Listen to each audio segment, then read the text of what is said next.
7, 6, 5, 4, 3, 2, 1.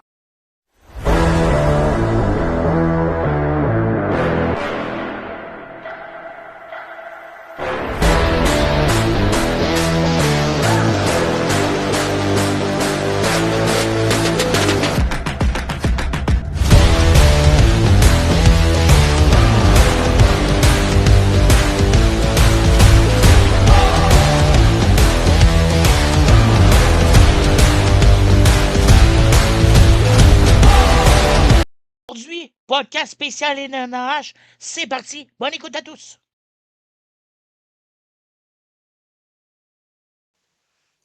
Hey, salut Chris! Salut mon John, comment ça va? Ça va très bien et toi? Écoute, les séries LNH sont officiellement terminées. Mhm. Ça va bien, on peut passer maintenant au baseball pour le hockey. Là, c'est les séries LNH, mais aujourd'hui, on parlera pas de ça. Écoute, sinon, très content d'une saison, une Ouais. autre saison finie. J'ai hâte à l'année prochaine. Ah, j'ai hâte à l'année prochaine. Puis aussi, on va parler aussi du bilan de saison de chaque équipe aussi. Puis aussi, on va parler aussi de la finale LNAH aussi après l'après-finale. Donc, ça s'est terminé. On n'a pas eu le temps de faire nos prédictions pour la finale LNAH.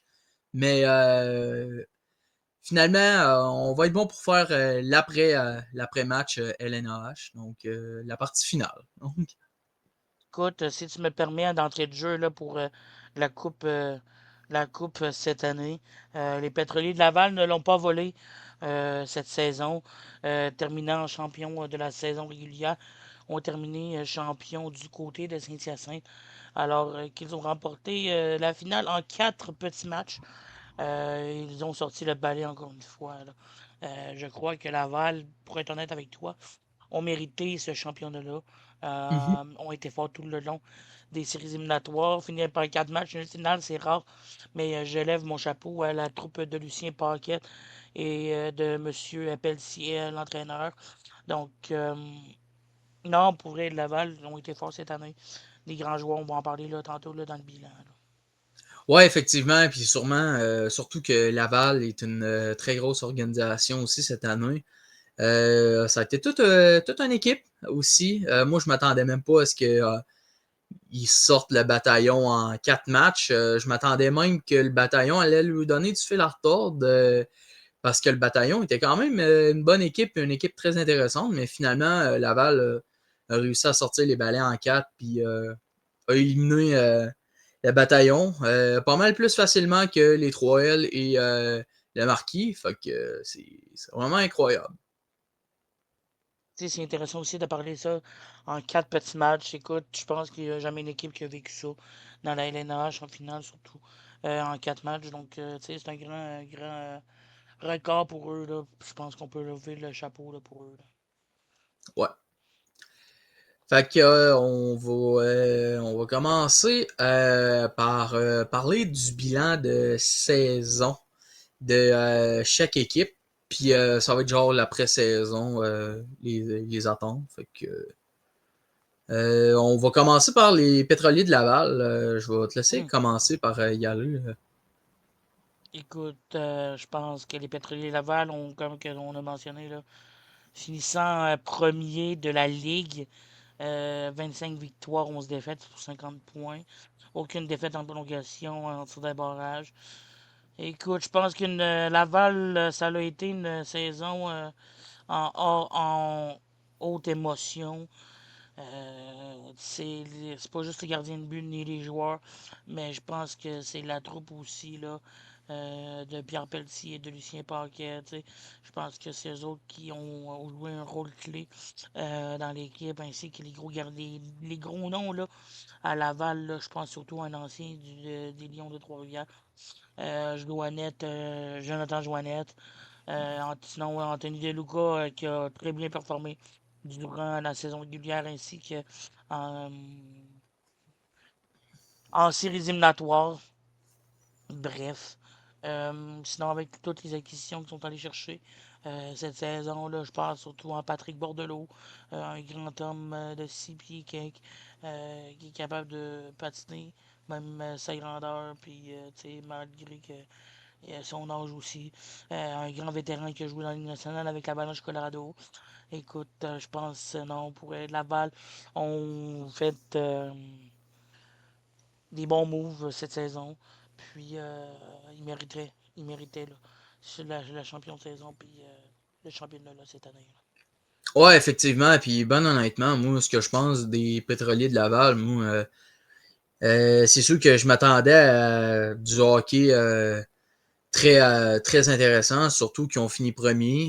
Même aussi en série, LNAH. Je m'attendais à ce qu'ils se rendent très loin. Puis ils ont pas été déçus.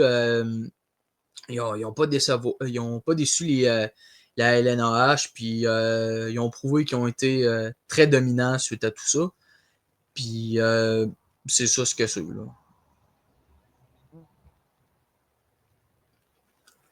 On va parler maintenant de la deuxième équipe qui est le bataillon de Saint-Hyacinthe. Je vais y aller. Écoute, du côté du bataillon de Saint-Hyacinthe, ça a été quand même une saison super intéressante, surtout que avec des Maxime Saint-Cyr, des Gabriel Desjardins et aussi des Zachary Gravel qui a fait du hockey très intéressant, surtout suite à la saison régulière du bataillon de Saint-Hyacinthe. Moi, je m'attendais à. Sur le coup, je m'attendais pas à un championnat. Je pensais que ça aurait été l'Assurantia, mais finalement, ils ont très bien surpris aussi l'Assurantia. Moi, je m'attendais pas à ce qu'ils battent l'Assurantia au deuxième tour assez facilement. Je m'attendais pas non plus qu'ils se fassent balayer en 4 en finale du côté de la LNAH. Moi, j'ai hâte de voir ce que ça va donner du côté du bataillon. Fait que, ouais. Écoute, je vais revenir sur tes grands gars là, comme Maxime Saint-Cyr, Desjardins. Écoute, je pense que c'est eux autres les clés de l'équipe qui ont joué un grand rôle pendant toute la série puis la saison régulière. J'enlève rien aux autres joueurs, mais je pense que c'est eux autres qui se sont le plus démarqués à la suite de la saison régulière. Écoute, tu parlais de Zachary Gravel, un grand homme qui est capable de jouer sur 200 pieds, qui est capable de même d'aller défendre ses coéquipiers. Je pense que selon moi, c'est pas pour rien qu'on l'appelle le grand sage blond ou le blond comme un ancien joueur du Canadien, comme qu'on a dit. Mhm. Écoute, Saint-Hyacinthe, pour moi, l'année prochaine, vont revenir plus forts et plus prêts mentalement. Question de, tu sais, parce que tu as perdu en finale, puis tu veux te reprendre. Donc, je pense que selon moi, euh, Saint-Hyacinthe va revenir 2 fois plus fort l'année prochaine. Et si je regarde leur classement, 19-12 pour 43, 5-0. Euh, J'enlève rien à la troupe de Dominique Lapensée. Euh, Écoute, c'est sûr que oui, tu sais, c'est décevant de perdre match en 4 matchs, mais je pense que tu sais, c'est aussi une preuve d'effort aussi parce que tu as quand même joué la finale. On s'attendait pas à ce qu'on ait en finale cette année. Mhm. Euh, Écoute, Boutier devant le filet tout le long de la saison et les séries éliminatoires. Chapeau. Il a gardé les buts. Puis, tu sais, c'est magique aussi. Tu sais, même dans les situations mauvaises, il était là pour défendre l'équipe. Donc, je pense que selon moi, pas Gravel, mais Boutier mériterait la MVP là, de l'équipe cette saison-là. On va parler maintenant de la troisième position qui a été les éperviers de Sorel. Je vais te laisser y aller. Euh, les champions de l'année dernière qui se sont fait éliminer. Écoute, je pense que cette année, ils n'ont pas eu de club pour ça. J'enlève rien aussi, encore une fois, je vais me répéter. Un gros club que Sorel Tracy ont eu. Écoute, je pense surtout à la gang de Monsieur Deschaines.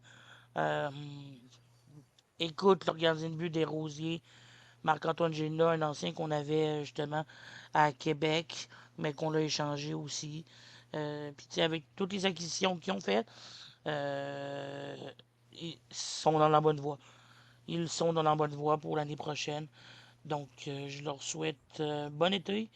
Puis on se revoit l'année prochaine. Mais tu sais aussi, les Sorel Tracy ont été reconnus pour leur jeu physique. Donc, avec des chants de Boudria, bref, tous ces gros noms-là. Donc, ils ont eu quand même une bonne saison. Puis, j'ai hâte de voir l'année prochaine pour eux. Là. Ouais, effectivement. Surtout que cette année, il y a eu une passe en 2026 que ça allait pas très très bien non plus. Il y a eu des passes qui étaient, disons, septième, mais avec leur sprint final, du côté de Sorel, ils ont pas mal plus focus sur leur sprint final pour mieux finir en saison régulière. Mais disons que ça les a rattrapés en séries éliminatoires du côté des éperviers. Mais je suis heureux de savoir ce que ça va donner du côté de Sorel. Peut-être qu'ils peuvent revenir plus fort en 2027. Euh, à suivre. Fait que, c'est sûr que Desrosiers, ça n'a pas été. Il n'a pas été autant performant comme en 2025. Mais peut-être aussi que les éperviers peuvent revenir plus fort l'an prochain. Ben, c'est pas qu'il a pas été puissant, c'est juste que, tu sais, c'est la défensive aussi, il faut qu'il y ait le gardien de but. Tu Ouais, sais, c'est vrai. Desrosiers peut pas travailler tout le temps solo non plus. Donc, l'année prochaine, ils vont se rebâtir. Puis, je pense que le mot d'ordre l'année prochaine, ça va être win or nothing. Mm-hmm. Tu sais, ils se sont fait éliminer, c'est les champions d'avant. Puis, je pense que c'est vraiment, ça va être ça leur mot dans la chambre là, pour la saison prochaine. Là. C'est do it or too bad. Puis, ils vont pousser. Là. Okay. On va parler maintenant du Call FM de Saint-Georges. Ouais. Je vais y aller. Écoute, du côté du Call FM de Saint-Georges, ont été quand même pas si mal que ça. Moi, je m'attendais à ce qu'il se fasse sortir en première ronde, surtout que l'année passée, en 2025, il avait fini premier puis il avait perdu en 6 contre la Nationale de Québec. Ça, je m'y en attendais un peu qu'il allait perdre au tout premier tour. Suite à tout ça, je pense que du côté du Call FM, je pense pas qu'il va avoir toute une grosse saison non plus. Peut-être qu'ils peuvent finir milieu, mais sinon, je pense pas que le Call FM va y aller pour un championnat l'an prochain. Tu sais, c'est ça, c'est pas l'année prochaine, tu sais. Ils ont des joueurs aussi quand même assez âgés. J'enlève rien à Saint-Georges non plus. Tu sais, je pense à André Thibault, que lui, c'est un grand gars, tu sais, qui est capable de défendre ses coéquipiers et tout. Mm-hmm. Je regarde ici, là, leur meilleur marqueur, là. Euh, Charles Tremblay. Tremblay, c'était juste magnifique sa saison. Je pense que, tu sais, ils se sont hissés tous un pour l'autre. Aller essayer d'aller plus loin. Malheureusement, ça n'a pas marché. J'enlève rien à l'équipe. Ça a été une saison merveilleuse pour eux. Écoute, on ne dira pas non, peut-être une autre saison pour eux dans la ligue, c'est sûr et certain. Puis si ils veulent aller pour le championnat, go on. Puis non, pour vrai, c'est une bonne saison malgré qu'ils sont passés encore. Puis que l'année dernière, ils se sont fait tasser au premier tour. Là. Okay. On va s'attaquer maintenant à l'assurantia de Thetford Mine. Je vais te laisser y aller. La 60 Thetford Mines. Écoute, je pense que ils voyaient pas leur saison finir en demi. Ils pensaient d'aller en finale. Une bonne saison pareil du côté. Ils ont un noyau d'équipe qui sont capables. Je pense entre autres aux joueurs qui sont allés chercher. C'est sûr que Bobby Barry, l'entraîneur-chef, a de l'expérience dans la ligue. A gagné des championnats avec la Suantia. Mm-hmm. Écoute, je pense que c'était juste un manque d'énergie des gars pour la saison et pour les séries éliminatoires, mais sinon, ça a bien été du côté de la Suantia. Ah, c'est sûr que du côté de l'assurantia de Thetford Mine, ils ont quand même été pas si pire que ça. Ils ont connu une saison correcte. Mais arrivant en série, c'est sûr qu'ils ont affronté le Call FM. Mais c'est sûr que s'ils avaient affronté une grosse équipe, dans la LNAH, il aurait perdu au tout Hum, premier tour. Comme exemple, si, admettons, il avait affronté, je sais pas moi, les pétroliers ou le bataillon au tout premier tour, d'après moi, il aurait perdu au tout premier tour sur eux. Mais sinon, l'assurantia était quand même pas si pire que ça. Là. C'est sûr que ça n'a pas été la meilleure, mais ça n'a pas été la pire non plus. Ah ben, tu sais, c'est ça, comme que je te dis, tu sais, c'est le manque d'opportunité pour chaque équipe, puis le manque C'est ça. d'effort dans la fin de la saison. Là. Mais en séries éliminatoires, l'Assurantia ont été, je peux dire, magnifiques à voir aller. Donc, on n'enlève rien là, à la troupe. Là. Mhm. Sixième position, le marquis de Jonquière. Ben écoute, moi je vais y aller. Du côté du marquis de Jonquière, ils ont quand même été surprenants en séries éliminatoires. Saison régulière, ça a été quand même pas si pire. Mais en série, ils ont quand même surpris, malgré que les attentes du côté des pétroliers de Laval étaient très grandes, que euh, tout le monde s'attendait à ce qu'ils allaient les démolir facilement. Mais Jonquière ont quand même donné un peu de fil à retordre face aux pétroliers de Laval, Ben, mais c'est sûr. sinon, c'était quand même correct hein, comme saison. C'est sûr, certain. Mais là, pas Laval, mais Jonquière, là, il doit se décider sur l'entraîneur-chef pour la saison prochaine. Il garde ou il sortent. Mhm. Ça n'a pas été clair là, pendant la série, là, pendant la saison régulière et en série éliminatoire.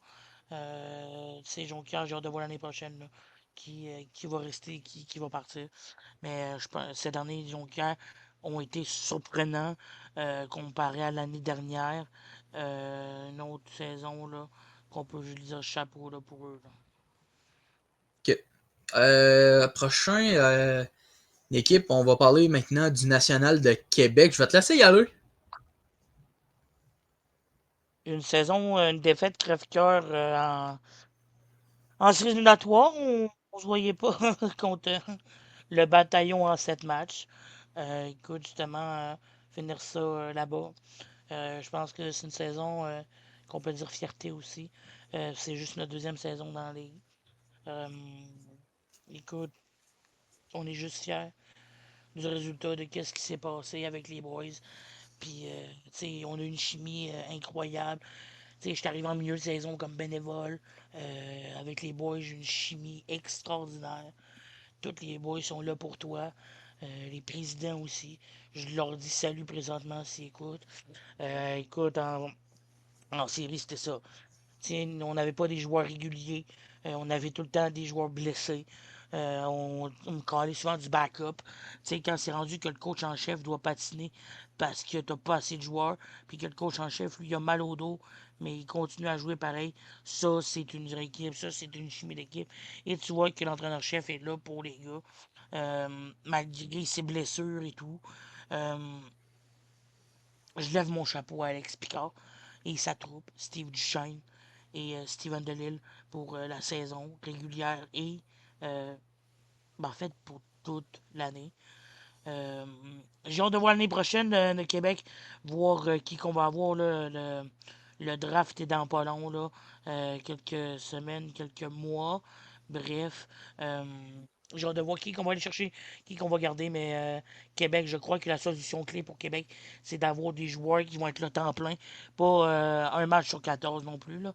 Bref, je pense que c'est vraiment des joueurs qui sont là temps plein là, qu'il faut avoir à Québec. Là. Ouais, c'est sûr. Du côté de Québec, selon moi, j'ai trouvé qu'ils ont eu un bon début de saison. Ça a été un petit peu plus en fin de saison que ça a comme baissé. Arrivé en série, par exemple, ils ont quand même donné du bon fil à retordre là, contre le bataillon, malgré qu'ils ont perdu au tout premier tour. C'était quand même du hockey intéressant du côté de Québec. Certain. J'ai rien à dire là-dedans. C'est sûr que s'il avait affronté, je sais pas moi, les éperviers de Sorel, ben, il aurait sûrement passé Sorel au tout premier tour. Mais sinon, ça a été quand même du hockey intéressant du côté du National de Québec. Fait que, ouais, moi je suis content. Je serais pas prêt à dire qu'on aurait passé Sorel au premier tour facilement.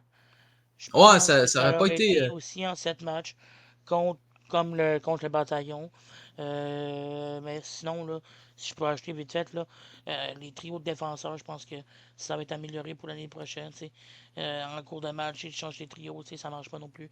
Les joueurs, comme que je t'ai dit, sont pas là à temps plein. Donc, je pense que nous, la clé l'année prochaine, là, ça va être d'avoir des joueurs à temps plein, puis des joueurs qui veulent progresser, puis show up every game you do.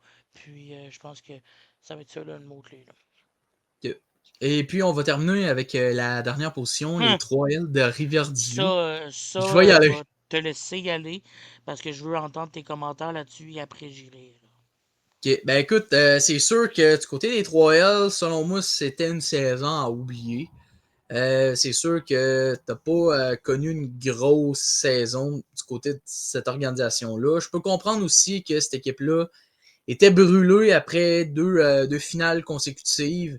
Il pensait qu'elle allait réussir à retourner en finale LNAH pour une troisième année consécutive, puis finir par gagner. Finalement, ça n'a pas été le cas. Je pense qu'ils ont pris un petit peu trop la hype, un peu trop haute. Mais sinon, du côté des 3L, peut-être que d'après moi, ils risquent de se reprendre d'ici la prochaine saison. Parce que c'est sûr qu'avec avec tout le hockey qu'ils ont connu, surtout après la perte du premier tour, ça leur a donné un peu de repos aussi. Après deux finales de suite, ça se voyait qu'ils étaient amochés. Fait que d'après moi, c'est ça ce que c'est. Moi, je pense que c'est plus la perte de l'entraîneur qui les ont pas influencé, mais qui ont mis une pression. Tu sais, c'est Guidi, tu sais, c'est changement d'entraîneur. Serge Fortier qui est de retour dans la ligue, qui est plus là l'année prochaine. Je sais pas si c'est un scoop que la ligue voulait annoncer, mais moi, je vous l'annonce tout de suite. Serge Fortier ne sera plus de retour dans le banc des 3L pour la saison prochaine. Euh, Écoute, moi, j'aurais laissé une autre chance à, à forcer de coacher l'équipe parce que ils sont allés dans la bonne voie. Euh, mais c'est des trucs personnels parce qu'ils quittent.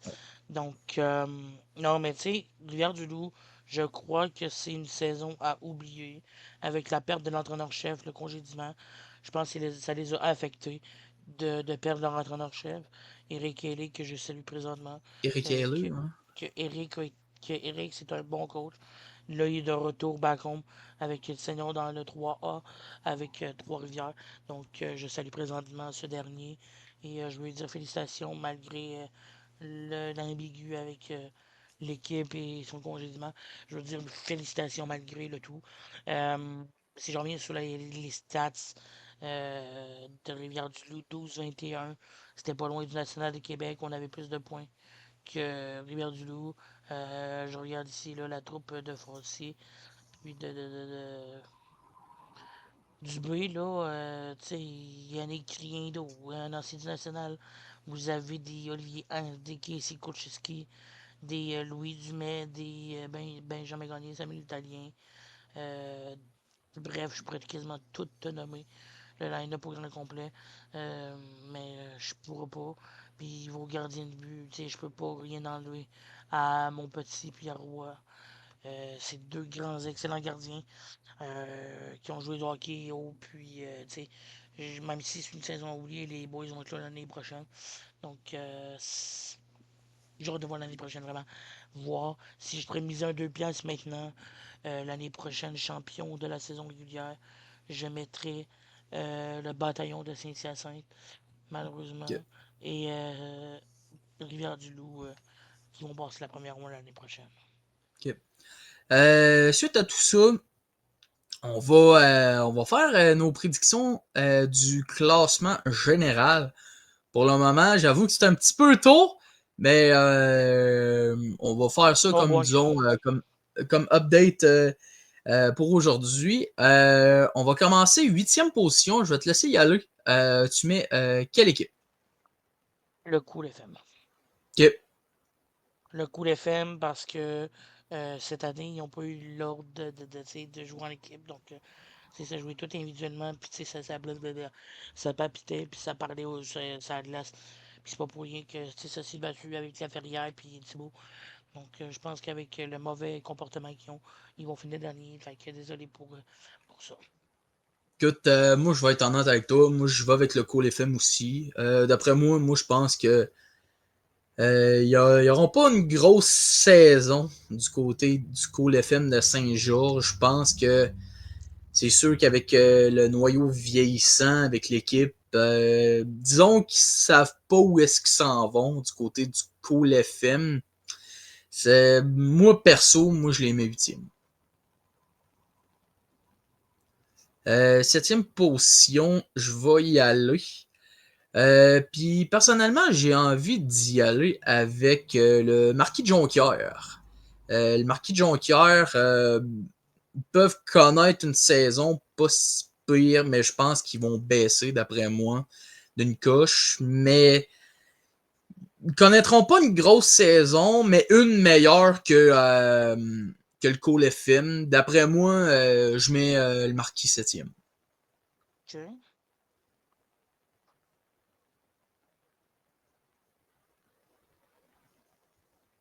Sixième position, j'ai goût de brasser mes cartes. OK. Mais je vais y aller avec l'assurance de Mines. OK.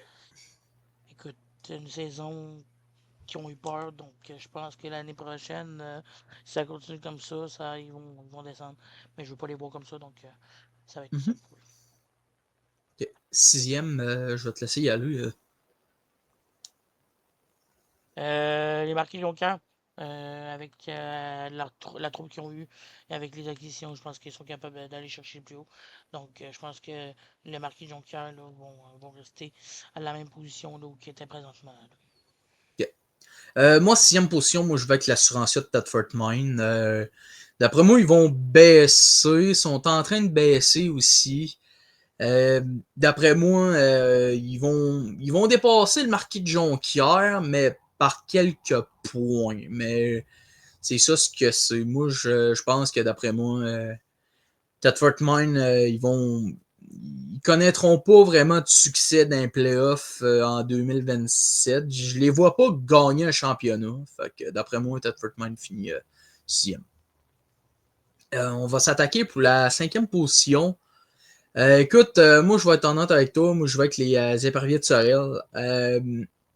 Oui, ils peuvent offrir du hockey intéressant. Ça peut être bon, mais je les vois pas finir dans le top du classement puis tout démolir non plus. Moi, je le vois qu'ils vont quand même connaître une saison assez raisonnable. Puis, ouais, moi, je vois ça. Là. OK.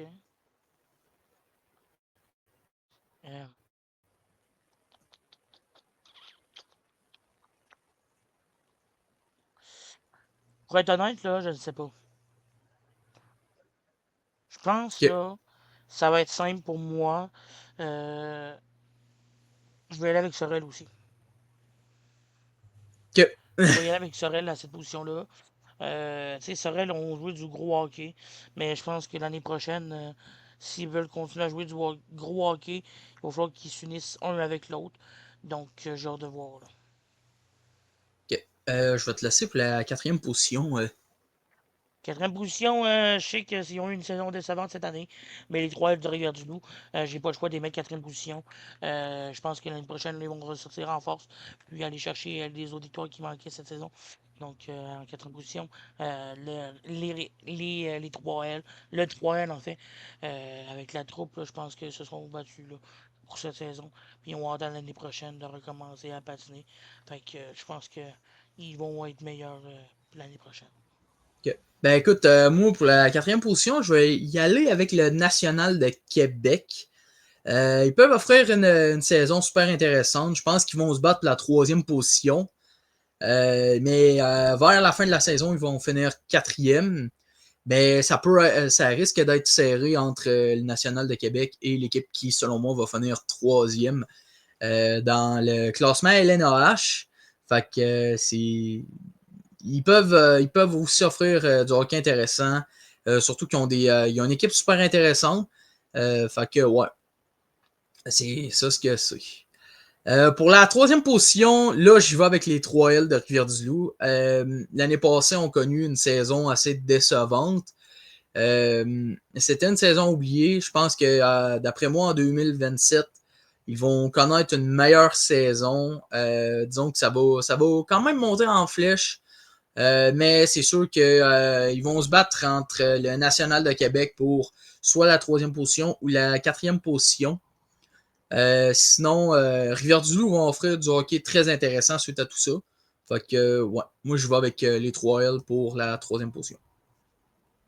Troisième position, j'ai pas le choix d'y aller avec les finalistes cette année, le bataillon de Saint-Hyacinthe.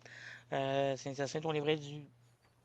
Je veux pas sacrer en podcast, mais du Christy de beau hockey cette année. Une équipe à battre, c'est sur l'année prochaine. Puis j'ai hâte de voir cette équipe d'expansion-là va aller où l'année prochaine en saison. Mais je pense que cette équipe-là va continuer à se battre là, pour la saison prochaine. Ok. Je vais te laisser y aller pour la 2e position. La deuxième position, c'est sûr et certain, là, je mets mon club, le National de Québec.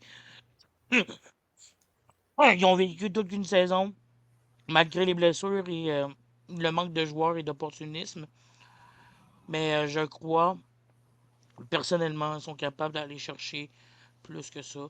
Donc, le National de Québec, la saison prochaine pour moi, deuxième position. Ok. Moi, en 2e position, je vais y aller avec les Pétroliers de Laval. Je pense qu'ils vont se battre la première position encore en 2027, mais il va manquer quelques points. Mais sinon, ça risque d'être serré entre Laval et le bataillon. Mais je pense que les Pétroliers de Laval peuvent être super intéressants. Il y a encore du gaz au hockey suite à cette formation-là. Moi, je m'attends. Je les vois pas gagner un back-to-back, mais je pense que les Pétroliers de Laval vont offrir du hockey super intéressant suite à tout ça. J'ai hâte de voir c'est quoi que ça va donner pour le bilan de saison, mais ouais, 2e position, je mets Laval. Première Et position, Johnny, vas-y. OK, première position, ben là, pas le choix, il me reste juste le bataillon de Saint-Hyacinthe. C'est sûr que Saint-Hyacinthe, ben là, ils vont offrir du gros hockey. Il va y avoir une grosse saison du côté de Saint-Hyacinthe, surtout que je pense que Saint-Cyr, Desjardins, Gravel vont offrir du hockey super intéressant. Ils peuvent être une domination euh, côté, côté bataillon de Saint-Hyacinthe. Gravel, je serais pas prêt à dire ça. Là. Mm-hmm. Gravel, je serais pas prêt à dire ça parce que c'est plus là, quelqu'un qui va jouer plus physiquement que d'autres choses. Donc, Mm-hmm. voilà. Ben, sinon, ça peut offrir du hockey intéressant du côté de Saint-Hyacinthe, surtout que cette équipe-là est très physique. Fait que j'ai hâte de voir ce que ça va donner. Fait qu'en première position, moi, je mets le bataillon. Moi, première position, Johnny, c'est clair, net, précis que je garde les champions de la saison cette année. Les Pétroliers de Laval. Les Pétroliers de Laval ont encore une fois une équipe assez solide puis rassembleuse. Puis je pense que ils veulent encore aller chercher un bon championnat, défendre leur championnat. Puis je pense qu'ils sont prêts là pour ça. Là. Okay. Bon, ben, ça a fait le tour de la LNAH. Fait que c'est ça ce que c'est. Donc, Également, si vous voulez suivre d'autres actualités sur la LNH, mesdames, messieurs, là, allez suivre les comptes de la Ligue, Instagram, Facebook, Twitter et puis tous ces comptes-là pour d'autres actualités. N'hésitez pas à venir aussi sur mon compte Instagram. Je pose plusieurs affaires du National de Québec, puis des autres équipes. Donc, juste à nous voir ça si vous voulez voir. Sur ce, j'ai hâte que la saison recommence. C'est long comment que la saison recommence. Les camps d'entraînement recommencent sous peu au mois de septembre. Au mois de septembre, j'y sous peu. Mais tu sais, c'est encore dans quelques mois, donc voilà. okay, écoute, c'est sûr que le repêchage LNAH arrive très bientôt. J'ai hâte de voir ce que ça va donner suite à tout ça. Mais Je pense qu'on va faire un live, l'émission spéciale, là, pour que, le draft, là, selon moi, parce que je pense que ça mériterait un petit draft. OK. Un petit, Fait que, un petit draft. Une émission spéciale, excuse. yes, sir. Fait que n'hésitez pas à lâcher un like sur la chaîne YouTube. Abonnez-vous aussi à la chaîne YouTube, le podcast Le Match Ultime. Sans oublier, abonnez-vous aussi à la page Facebook et à la page Instagram pour plus de contenu. Pour le prochain podcast, je vais vous tenir au courant suite à tout ça. Fait que je vais vous dire à la prochaine. Et, Est-ce que je peux hein? leur donner un indice? Ouais, go. Moto. Moto, c'est bon. Moto. Fait que je vais vous dire à la prochaine suite à tout ça. Et By the way, guys, allez suivre le compte à Johnny, Actualité sportive de John Guy. yes! Fait que je vais vous laisser suite à tout ça et ciao tout le monde!